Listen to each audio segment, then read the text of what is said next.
السلام علیکم ورحمۃ اللہ۔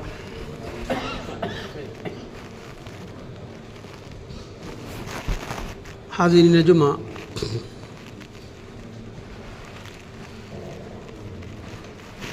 پچھلے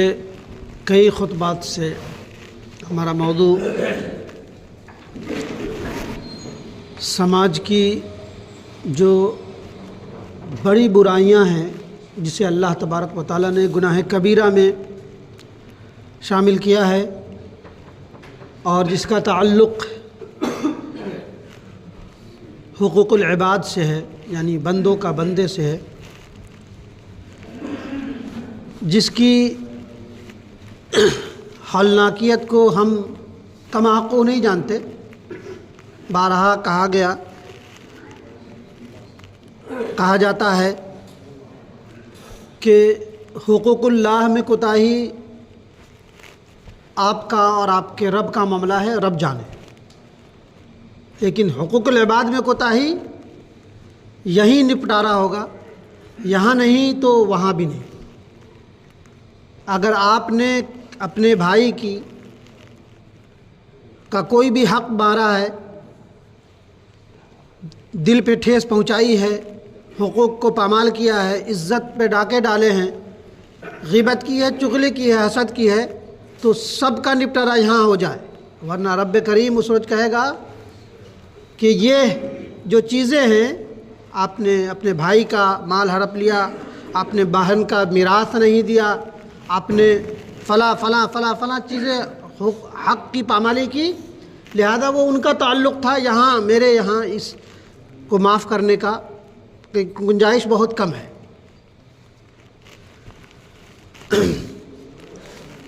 بہرحال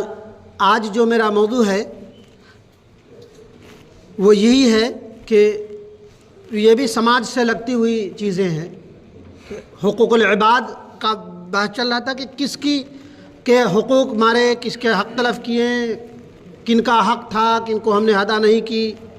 ماں باپ کے حقوق، میاں بیوی کے حقوق، والدین کے حقوق، اولاد کے حقوق، کما حق حقوق کیا ہے، سب چیزیں۔ جیسے کہ والدین کے تعلق سے رب کریم نے کہا وَقَضَىٰ رَبُّكَ أَلَّا تَعْبُدُوا إِلَّا إِيَّاهُ وَبِالْوَالِدَيْنِ إِحْسَانًا۔ اللہ تبارک و تعالیٰ نے قتل، شرک کے بعد ماں باپ کی نافرمانی کو لیا ہے کہ اللہ نے فیصلہ کر دیا کہ رب کی عبادت کرو، اور والدین میں سے ایک یا دونوں بڑھاپے کو پہنچ جائیں تو ان کے لیے الفت و محبت کے بازو پھیلا دو، انہیں اف تک نہ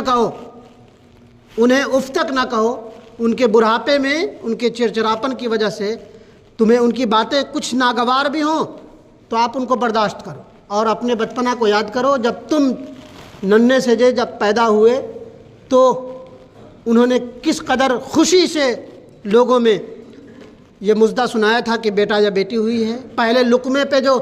خوشی اور شادمانی، اور پہلے قدم پر، اب پہلی بول پر اگر باپ کو گالی بھی دی، ماں کو گالی بھی دی تو کہا کہ بیٹا بولنے لگا، گنگا نہیں ہے باریا، پہلی قدم پر وہی کہا گیا ہے کہ رب نے گناہ کبیرہ میں رکھا ہے۔ بہرحال چغلی ہوا، حسد ہوا، حقوق الوالدین بھی ہوا، غیبت بھی ہوئی۔ آج جو میرا موضوع ہے وہ سود کی ہولناکی بھی کم نہیں ہے۔ وہ اس لیے بھی ہے کہ اس سے بھی بندوں کے حقوق پامال ہوتے ہیں۔ سود سے بھی استحصال ہے، انسان کا استحصال ہوتا ہے، غریب کا استحصال ہوتا ہے،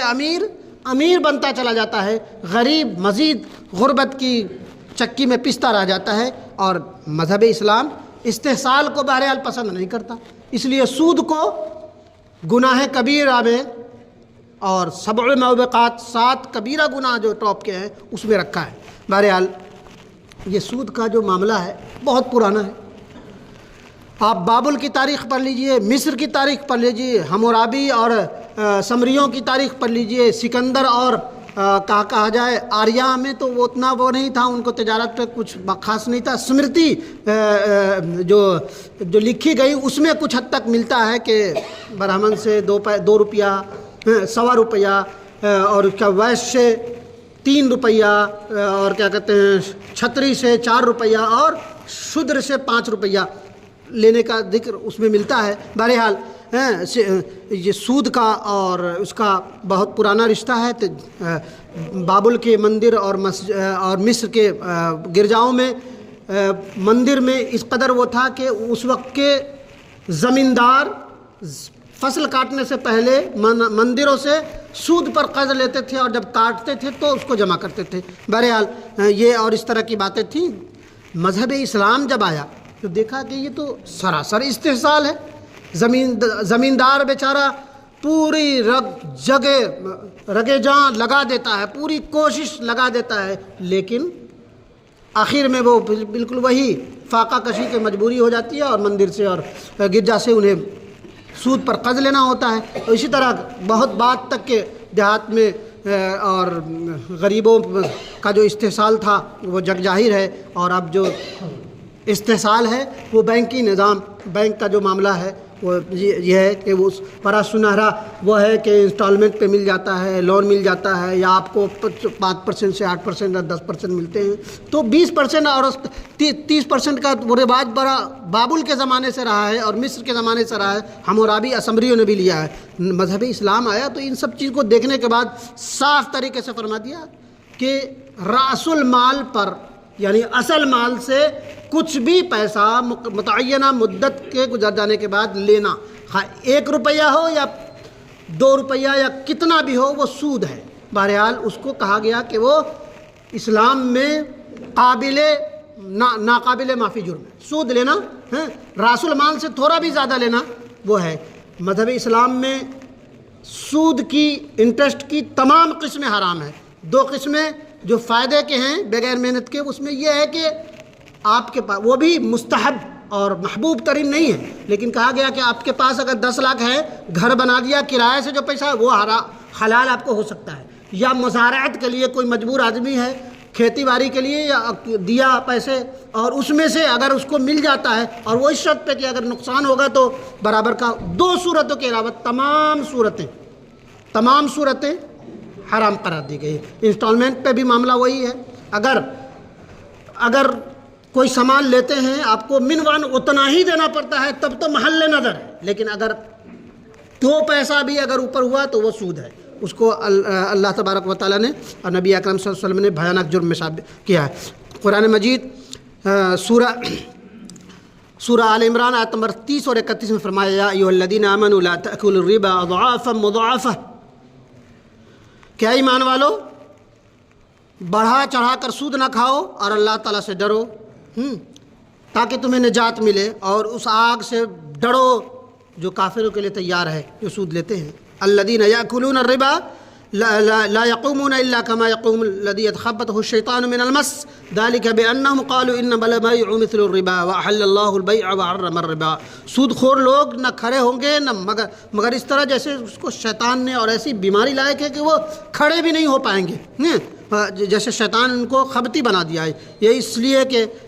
یہ تجارت بھی تو سود ہی کی وجہ سے کرتے تھے، اور سود ہی ان کا اصل سرمایہ تھا، حالانکہ اللہ تعالیٰ نے تجارت کو حلال، یہ کہتے ہیں تجارت بھی تو سود ہے، تو اللہ تبارک و تعالیٰ نے تجارت کو، بزنس کو حلال قرار دیا ہے اور سود کو حرام۔ جو شخص اپنے پاس آئی ہوئی اللہ تعالیٰ کی نصیحت کے علاوہ کرتا ہے وہی گمراہی میں ہے، اور انہی کے لیے جہنم کی جاگتی ہوئی آگ ہے۔ کل قرض جر منفعہ فہو ربا، قرض پر لیا گیا نفع سود ہے۔ قرض پر لیا گیا تنکا بھر بھی نفع وہ سود میں آتا ہے، خواہ وہ بینک والا آپ کو دے یا بینک کو آپ دیں، یہ سود کے زمرے میں آتا ہے۔ اللہ تبارک و تعالیٰ نے اجتنبوا 7 الموبقات میں شرک، جادو، معصوم کا قتل، سود کھانا، یتیم کا مال کھانا، لڑائی کے وقت بھاگنا، اور پاک دامن مومنہ عورت پر زنا کی تہمت لگانا، ان سب چیزوں میں سود کو رکھا ہے۔ اور اللہ تبارک و تعالیٰ نے فرمایا اتقوا الظلم فإن الظلم یوم القیامہ، کہ ظلم سے بچو، سود میں ظلم ہی تو ہے، ظلم سے بچو، کل قیامت کے دن کوئی سایہ نہیں ہوگا ویسے ظالموں کے لیے جو لوگوں پر ظلم کرتے ہیں۔ وَأَخْذِهِمُ الرِّبَا، کہ یہ بھی سورہ نساء کی آیت نمبر 61 ہے۔ اور سود جس سے منع کیے گئے تھے اسے لینے کے باعث اور لوگوں کو مال ناحق کھانے کے باعث، اور ان میں جو کفار ہیں ان کے لیے المناک عذاب ہے جس سے وہ ڈرتے نہیں ہیں۔ حاضرین،